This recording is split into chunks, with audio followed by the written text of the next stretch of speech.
Carpe Castor went hunting up in North Texas last month, going after beaver. Had this beaver coming in. Looks like a nice large beaver. It's coming in from about 110 yards down to about 90 yards in this video. Waiting for the turn. And I'm waiting for him to turn so I can get a lengthwise shot on the body so that I can get a better chance at a kill. And the beaver never turns and gets lost in the sticks.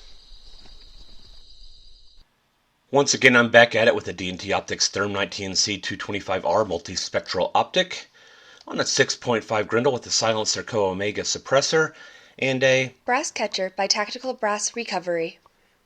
And all of that's being supported by Membly tripod that has done very well for me, and I'm very happy they sent it to me for testing. Now all the action this evening is going to be taking place over here on this little spit. And I brought along far too much technology trying to get as much video as possible for the night. What's going to be important is going to be the InfiRay Finder that I got from Tech Savvy Optics. Now this is back to the ThermNight. Another beaver coming in just like last time. I get it lost in the sticks. But I waited him out. A little bit later you can see the beaver swimming in the water, and this is a video from the InfiRay Finder that's mounted on top of my truck. The weather conditions aren't going to be a problem. The winds are slight and the trees are going to be blocking most of the wind. As you can see, the beaver just now starting to emerge from the water.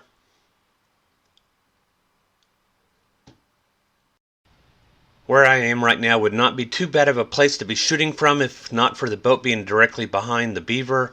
And so I don't want to take that shot, so I'm going to need to move up. In the meantime, I'm going to get everything turned on, try to get all the recording going that I can. Do some scanning to make sure there aren't any hogs in the area. If there were any hogs, they would certainly take precedent over the beaver. But I don't see any hogs. Everything is clear. So I'm going to pick up my gear and move. A little bit of final fiddle farting around, and here I go. More scanning to check for hogs and to see if there are any other beaver in the area, and if so, then I might have an additional target to go after. But not seeing anything, I move on down and get set up. As I'm watching the beaver on the bank. I don't think thermal's going to do it for me. I'm going to need to change over to night vision. And as you see, the clarity has improved significantly. Now I'm just waiting on my shot.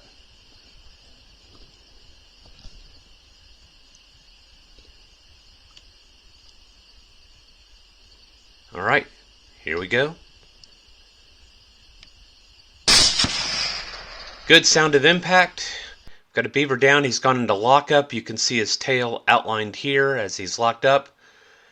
And then he's going to relax and go into the curly shuffle. I waited around a couple more hours but didn't see any more beavers and called it a night.